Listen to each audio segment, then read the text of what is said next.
दोस्तों, आज मैं आप लोगों के साथ दो ऐसी रियल इंसिडेंट्स शेयर करने वाला हूं जो आपके ज़िंदगी में बहुत बड़ा परिवर्तन ला सकता है। बात सन 1972 की है, जब प्रोफेसर वोल्टर ने अपने स्टूडेंट्स पे एक एक्सपेरिमेंट किया। इसके लिए उन्होंने अपने क्लास के सभी स्टूडेंट्स को एक एक टॉफ़ी दिया और बोला, इस टॉफ़ी को अगले 10 मिनट तक नहीं खाने हैं। अभी वो अपनी बात ख़त्म ही करने वाले थे कि इतने में कई स्टूडेंट्स टॉफ़ी खा चुके थे। अपनी बात पूरी होते ही प्रोफेसर वोल्टर 10 मिनट के लिए क्लास से बाहर चले गए। कुछ देर तो क्लास में सन्नाटा छाया रहा। किसी को कुछ समझ में नहीं आ रहा था कि प्रोफेसर ऐसा क्यों कर रहे थे। साथ ही साथ वे अपने सामने पड़े टॉफ़ी को देखकर खुद को रोक नहीं पा रहे थे। 10 मिनट पूरा होते ही प्रोफेसर वोल्टर जब क्लास में वापस आए तो उन्होंने देखा कि पूरे क्लास में सिर्फ 7 ही स्टूडेंट्स ऐसे थे जिन्होंने अपने टॉफ़ी को ठीक वैसा का वैसा ही रखा था जैसा वे छोड़ कर गए थे। बाकी सभी स्टूडेंट्स ने अपने टॉफ़ी खाकर उसके टेस्ट और उसके कलर पर डिस्कशन कर रहे थे। प्रोफेसर वोल्टर ने उन स्टूडेंट्स के नाम अपने डायरी में लिखे और पढ़ाना जारी रखा। काफ़ी साल गुजर जाने के बाद प्रोफेसर वोल्टर ने वही डायरी खोली और उन 7 स्टूडेंट्स के नाम निकालकर उन पर रिसर्च करना शुरू किया कि अभी वे कहाँ पे हैं और क्या कर रहे हैं। जो रिजल्ट सामने आया काफ़ी सुकून देने वाला था, क्योंकि वो सातों बहुत अच्छे मुकाम पे थे और बेहतर जिंदगी जी रहे थे। उसके बाद प्रोफेसर वोल्टर ने अपने बाकी स्टूडेंट्स के बारे में रिसर्च किया तो पता चला कि उनमें से ज़्यादातर स्टूडेंट्स नॉर्मल लाइफ जी रहे हैं और कुछ तो आर्थिक तंगी का शिकार भी हो चुके हैं।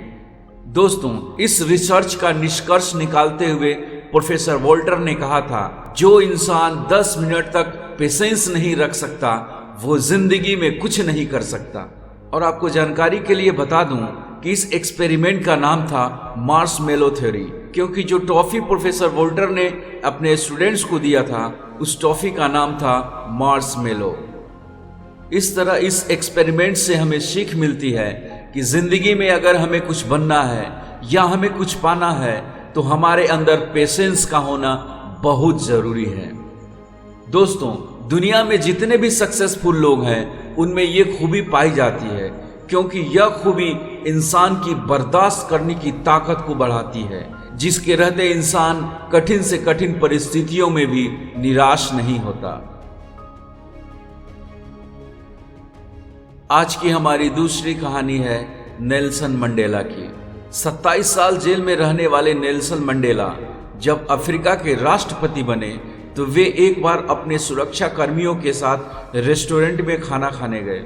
सबने अपने पसंद का खाना ऑर्डर किया और टेबल पर बैठकर खाने का इंतजार करने लगे। उसी समय नेल्सन मंडेला के सीट के ठीक सामने एक आदमी बैठा हुआ था। शायद वो भी अपने खाने का इंतजार कर रहा था। मंडेला ने अपने सुरक्षा कर्मी से कहकर उसे भी अपने ही टेबल पर बुला लिया। उसके बाद खाना आने पर सभी खाना खाने लगे। वह व्यक्ति भी खाना खाने लगा, लेकिन खाना खाते वक्त उसके हाथ कांप रहे थे। उसने किसी तरह खाना खत्म किया और सिर झुकाकर वहां से निकल गया। उस व्यक्ति के जाने के बाद सुरक्षा अधिकारी ने कहा, लग रहा था कि वह आदमी बीमार था, इसलिए उसके हाथ कांप रहे थे। तब मंडेला ने कहा, वह उस जेल का जेलर था जिसमें मुझे 27 साल कैद रखा गया था। जब मुझे यातनाएं दी जाती थी और मैं तड़पता हुआ पानी मांगता था तो ये आदमी मेरे ऊपर पेशाब करता था। उसने सोचा होगा कि मैं भी उसके साथ वैसा ही व्यवहार करूंगा, लेकिन मेरा ऐसा चरित्र नहीं है। दोस्तों, ये कहानी हमें सिखाती है कि बदले की भावना से कभी भी कोई काम नहीं करना चाहिए, अन्यथा वो हमें विनाश की ओर ले जाती है। दोस्तों, अगर वीडियो अच्छा लगा हो तो इसे लाइक करना, शेयर करना और हमारे साथ जुड़े रहने के लिए चैनल को सब्सक्राइब करना। धन्यवाद।